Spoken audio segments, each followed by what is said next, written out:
देखिए आपसे बेहतर बीजेपी को कोई नहीं समझ सकता। हमारे पत्रकार साथियों, जब बीजेपी को लगा कि वो हार जाएंगे तो कोई न कोई तिगड़म करो, कोई न कोई ऐसा संदेश दो जिसका समाजवादी पार्टी के लोग जवाब ही देते रहे। ये लोग तो परिवारवाद के खिलाफ वाले लोग थे, याद करो आप। जो लोग परिवारवाद के खिलाफ थे आज रिश्तेदारवादी कैसे हो गए, सोचिए आप। जो लोग परिवारवाद के खिलाफ थे वो रिश्तेदारवादी निकले। और मैं आपसे कह रहा हूं, करहेल की जनता न केवल इस चुनाव में बल्कि 27 के चुनाव में जब सरकार बननी है, सरकार के चुनाव में भी ऐसा परिणाम आएगा और ऐतिहासिक परिणाम तेज प्रताप जी के पक्ष में आने जा रहा है। जहां ऐतिहासिक परिणाम समाजवादी पार्टी के पक्ष में होगा, वहीं हार का ऐतिहासिक परिणाम भी भारतीय जनता पार्टी के पक्ष में आएगा। ये भारतीय जनता पार्टी वाले हवा बहुत बनाते हैं। याद कीजिए लोकसभा के चुनाव में क्या हवा बना रहे थे, और भारतीय जनता पार्टी के लोगों ने इतनी बदतमीजी की थी। आपको याद होगा कितनी बदतमीजी की थी इन्होंने, कितना गलत संदेश देने का काम ऐसे और कोशिश की थी इन्होंने। लेकिन क्या वो कामयाब हो गए थे? नहीं कामयाब हुए थे। और ये सरकार तो वो है जो किसान को खाद नहीं दे पा रही, डीएपी नहीं दे पा रही, महंगे बिजली का बिल दे रहा है। मैं आज भी आपसे कह रहा हूं, इस सरकार के किसी भी जिम्मेदार पदाधिकारी, मंत्री, अधिकारी से पूछो, अगर तुमने बिजली का कारखाना उत्तर प्रदेश में लगाया हो तो बता दिए। जो कुछ बिजली आ रही है, जो कुछ इंफ्रास्ट्रक्चर है, वो उसी समय के देन है।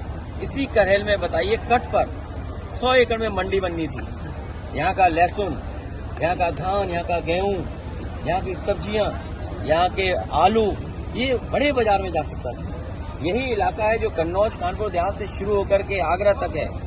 वो इलाका है जहाँ सबसे अच्छा आलू होता है, सिरसागंज आलू। ये आपका ब्लॉक है, सबसे अच्छा आलू होता है, बरनाल।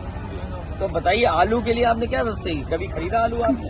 क्या कोल्ड स्टोर वालों को सस्ती बिजली देने का इंतजाम किया क्या आपने? तो जिस सरकार ने कोई व्यवस्था न बनाई हो, उनसे उम्मीद क्या करोगे? देखिए, आप बेहतर समझते होंगे, समाजवादी और कांग्रेस की जो रणनीति है उसी से पस्त हो गए। अगर रणनीति हमारी है तो उनके भी नेताओं के जो गठबंधन हैं, उनके नेताओं को टिकट क्यों नहीं मिली? कौन कौन मनाने गया, कौन कौन उन्हें स्वार्थ और लालच दे रहा है? समाजवादी पार्टी और कांग्रेस, हम विपक्ष में हैं, हम किसी को लाभ नहीं दे सकते।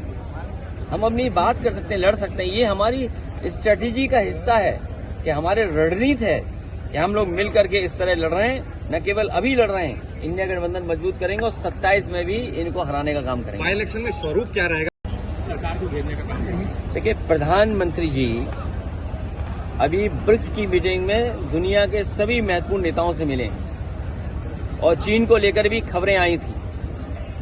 और इधर हमारी सीमा आज से असुरक्षित नहीं है। जब से बीजेपी की सरकार आई और असुरक्षित हो गई है।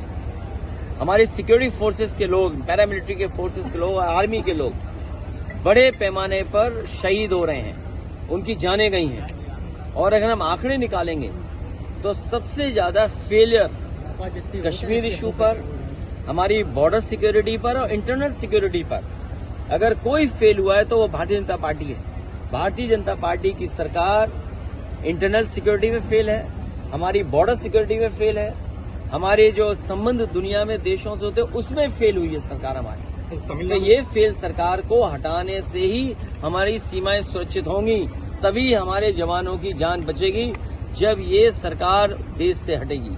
तमिलनाडु के उपमुख्यमंत्री का जा रही है, बीजेपी का गठबंधन हारने जा रहा है, एक महाहार होने जा रही है बीजेपी गठबंधन। एक माहौल बनाया जा रहा है कटो के बटो के नारे के साथ, जो महाराष्ट्र में भी देखने को मिल रहा है। जगह जगह पोस्टर चिपकाए जा रहे हैं। क्या लगता है, क्या प्रभाव डालने वाला नारा है? या ये जब बीजेपी पे बेरोजगारी, महंगाई, border security, internal security, Agniveer, फौज की भर्ती, नौकरी सरकारी, आरक्षण, संविधान पे जब जवाब नहीं होता है तो इसी तरह से उनकी लैब में ये तैयार होता है। और देखिए उनकी जो लैब है, अब वो जानकारी हम लोगों को करनी पड़ेगी वो लैब कहाँ पर है। उनकी जो रिसर्च लैब है उसी का ये नारा है, और उसी रिसर्च लैब ने ये भी नारा दे करके ये कहा कि सबसे अच्छा किसी के चेहरे पर अच्छा लगेगा वो हमारे उत्तर प्रदेश के मुख्यमंत्री हैं। तो सोचिए, रिसर्च कर करके वो नारा बनाया गया किसी लैब में।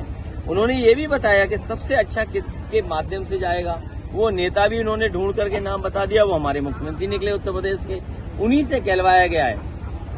इसलिए इस चुनाव में पीडीए की रणनीति बीजेपी के कोई भी खराब नारे का मुकाबला करेगी।